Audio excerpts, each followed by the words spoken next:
Oke. Kita akan masih lanjut dengan dunia perskincarean, perseteruan antara Nikita Mirzani yang pastinya vokal dari awal tentang kejahatan skincare ini ya, gitu. Jadi tetap rivalnya adalah SS ya, yaitu brand dari SS Skin yang dimiliki Sheila Sokya gitu, yang dugaannya adalah ini banyak banget kerugian dari reseller-resellernya, termasuk juga distributor yang bersuara, yang berusaha minta keadilan tentang hal ini, tapi tidak ada penyelesaian yang pasti dari SS sendiri ya. Kita langsung aja ke video pertama.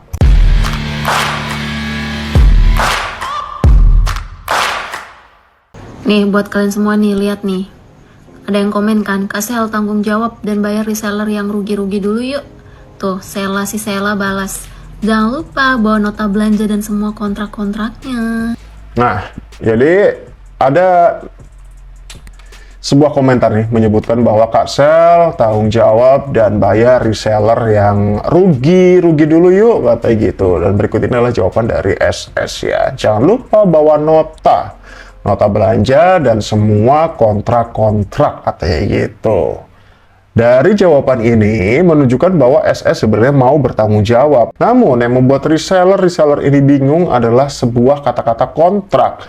Bahwa katanya dari pengakuan reseller, bahkan juga konsumen nih. Nanti kita akan bahas juga beberapa konsumen yang merasa dirugikan atas produk dari SS ini. Kemudian tidak ada tanggung jawab yang pasti karena kerugian dari konsumen sendiri, yaitu dengan adanya beberapa produk-produk yang ketika di unboxing, kemudian ketika digunakan beberapa hari, katanya produknya itu berubah warna, berubah bentuk, berubah tekstur, segala macam gitu loh. Kita mulai dari video penjelasan netizen atau warganet berikut ini, yang katanya adalah salah satu korban dari reseller SS ini, guys. Hei, maksud Anda kontrak-kontrak apa, kan? Kontrak apa yang dimaksud?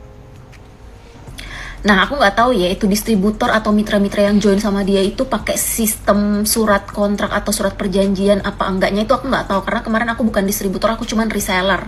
Nah, jadi sistemnya itu berantai.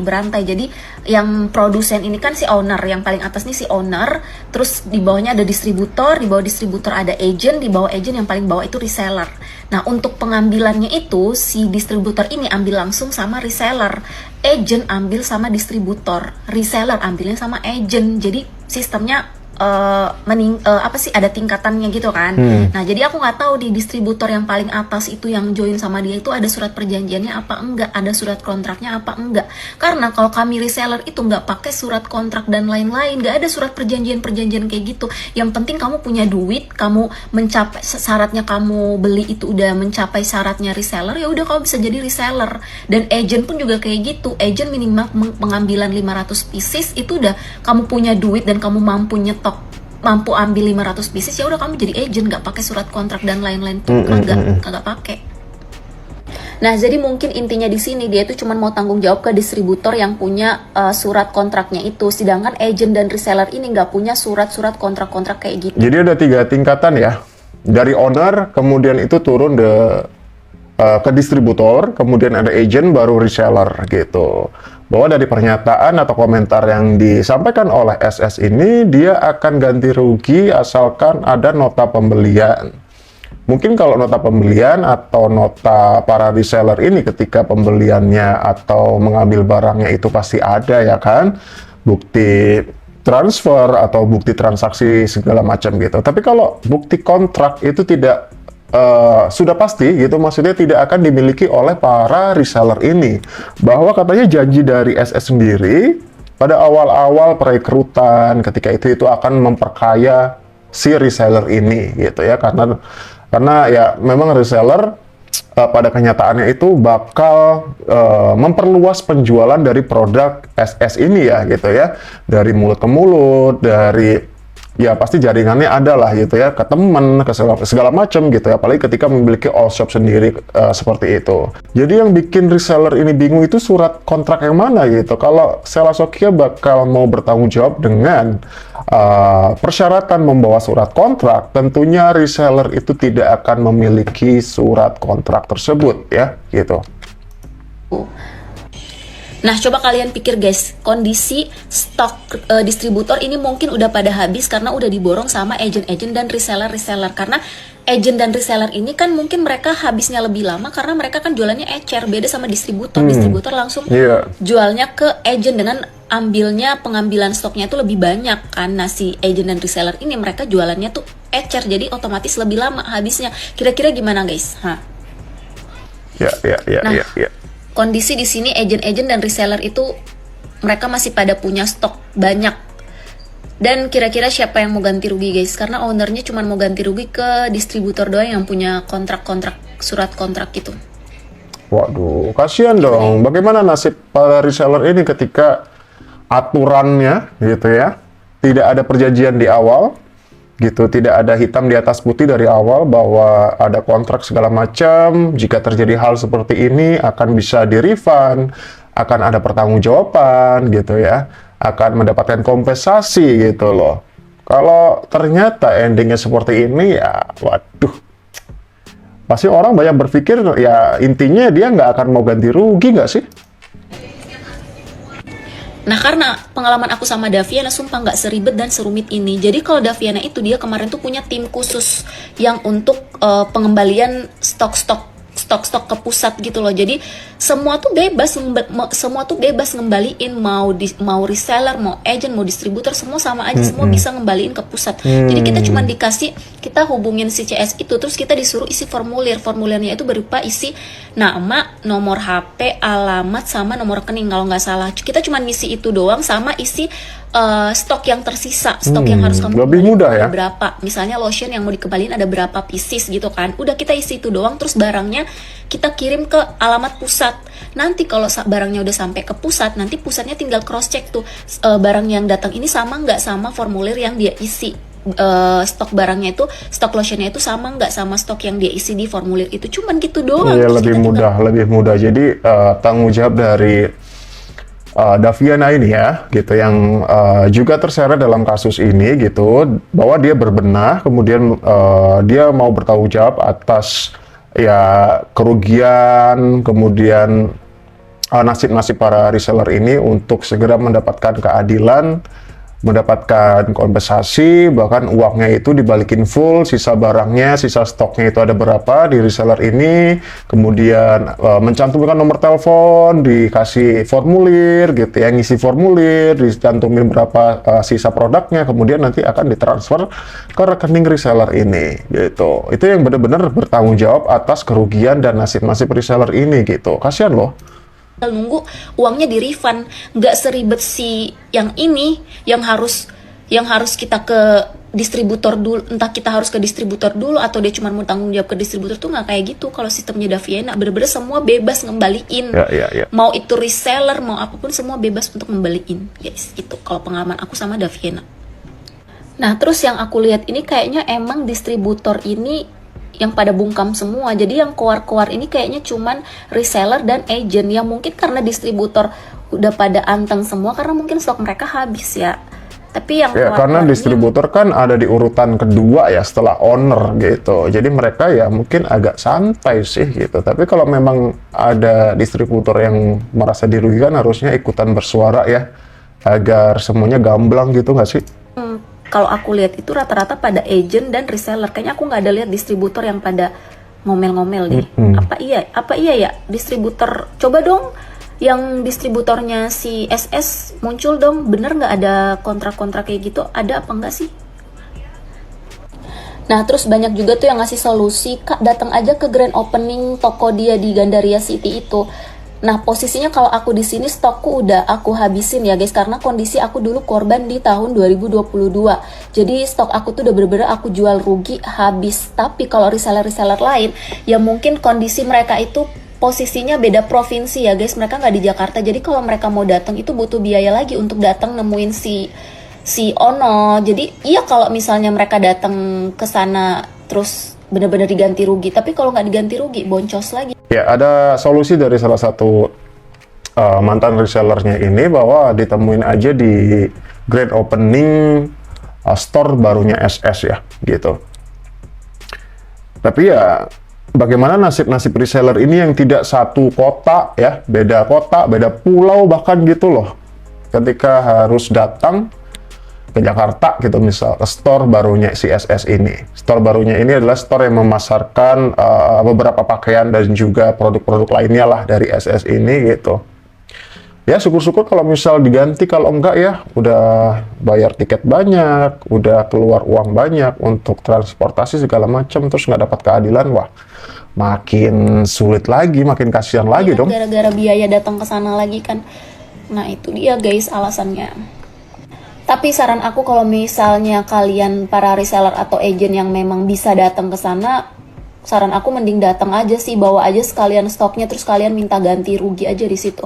Aku nggak tahu jawaban dia apa, intinya dia komen di salah satu komen itu dia bilang jangan lupa bawa surat kontrak. Tapi mau bawa surat kontrak apa enggaknya itu barang itu dari dia, barang itu tuh dari kamu Sela, keluarnya dari dari gudang kamu. Jadi mau nggak mau juga kamu harus ganti rugi.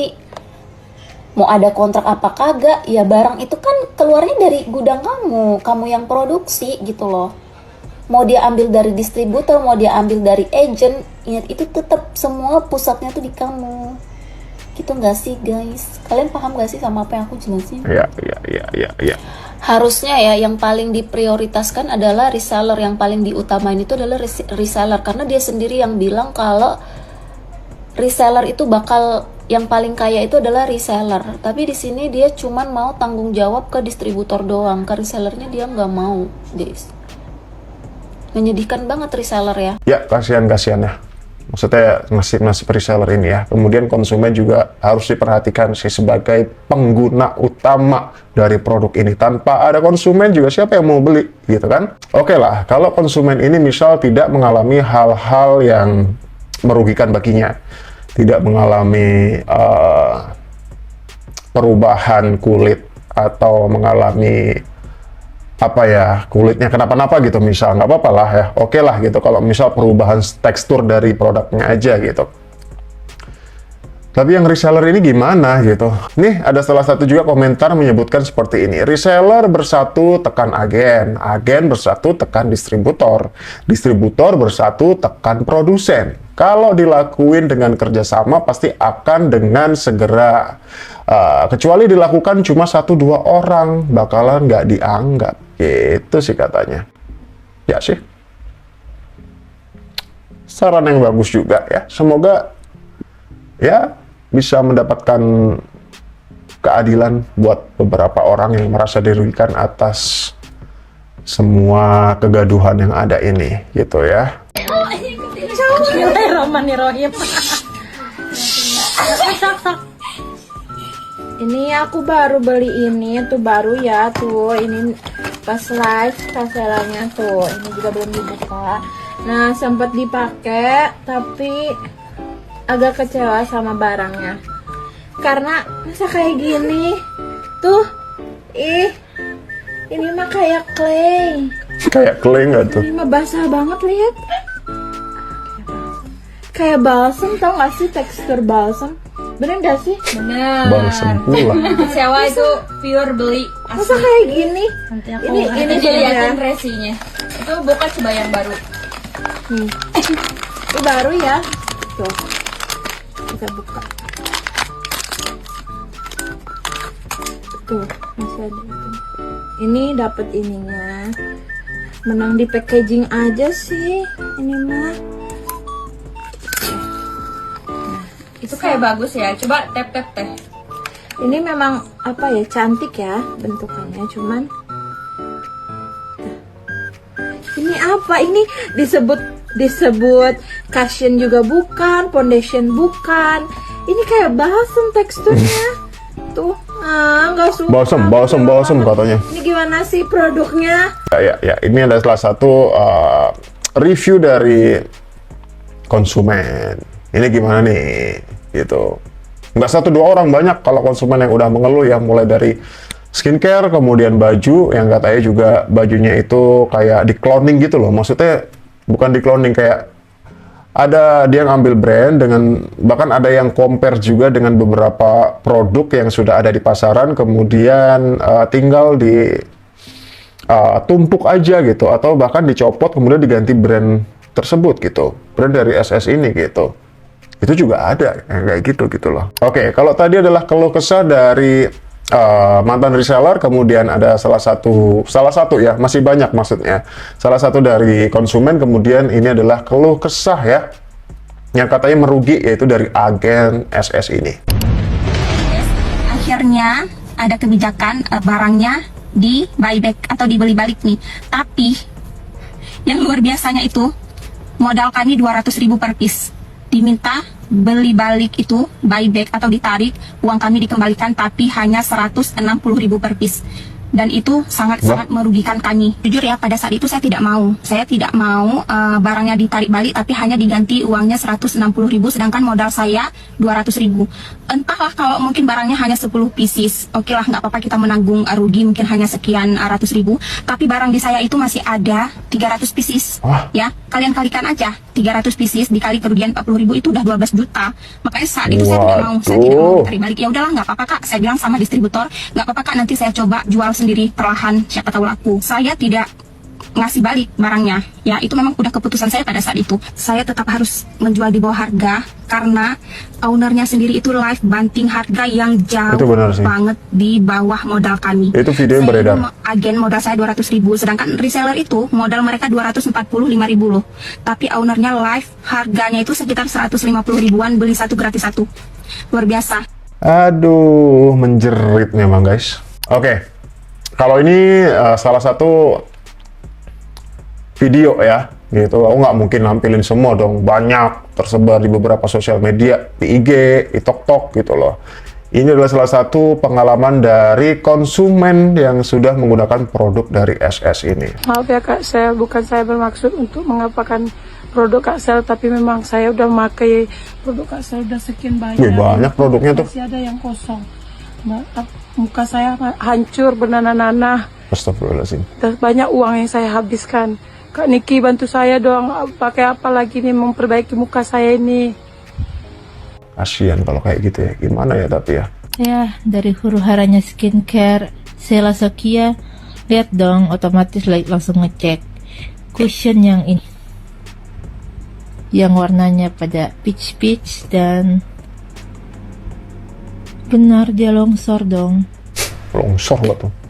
Longsor guys katanya. Ini yang katanya sheet mask tapi kayak Bio Aqua punya.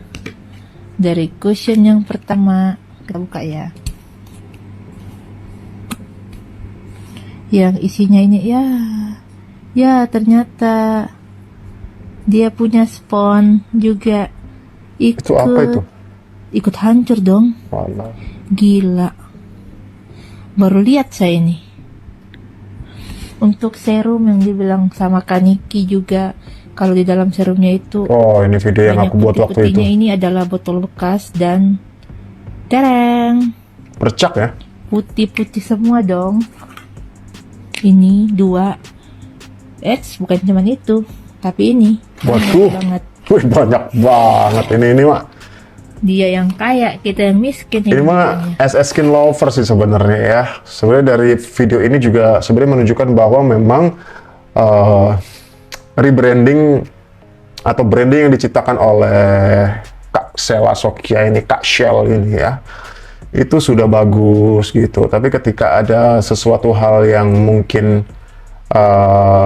terjadi seperti sekarang ini, huru-hara ini, kemudian ada beberapa produk yang seperti kalian lihat tadi di video tadi itu, ada yang longsor katanya, ada yang berair, ada yang berubah warna, berubah tekstur segala macam. Itu sebenarnya harus segera dibuat perbaikan nggak sih kalau seperti itu, karena memang sebenarnya bukan penikmat ya. Jadi konsumen Kak Shell itu sudah banyak gitu loh. Cukup disayangkan kalau tidak ada itikat baik untuk melanjutkan bisnis ini gitu, karena memang sebenarnya namanya sudah besar, sudah banyak pelanggannya gitu, sudah menjadi salah satu skincare favorit mungkin ya bagi beberapa perempuan-perempuan di Indonesia dan warga Indonesia lah gitu loh gitu. Jadi mendingan segera dibebenah kali ya gitu, dan mungkin mengakui kalau memang dugaannya itu ada tuduhan-tuduhan yang selama ini beredar gitu loh. Dan permintaan maaf ketika itu mungkin dirasa kurang cukup bagi beberapa orang yang merasa menggunakan produk itu, karena permintaan maafnya ketika itu seperti bukan hambar ya, ngambang gitu loh. Karena nggak disebutkan permintaan maaf atas kegaduhan kan katanya. Kegaduhan yang mana gitu? Kegaduhan antara skincare ini atau antara yang pemberangkatan si Sahrul kemarin gitu loh. Itu juga masih ditunggu-tunggu nih bagi beberapa orang nih permintaan maafnya seperti apa gitu. Dan kalau memang tuduhan-tuduhan itu benar, ya mungkin segera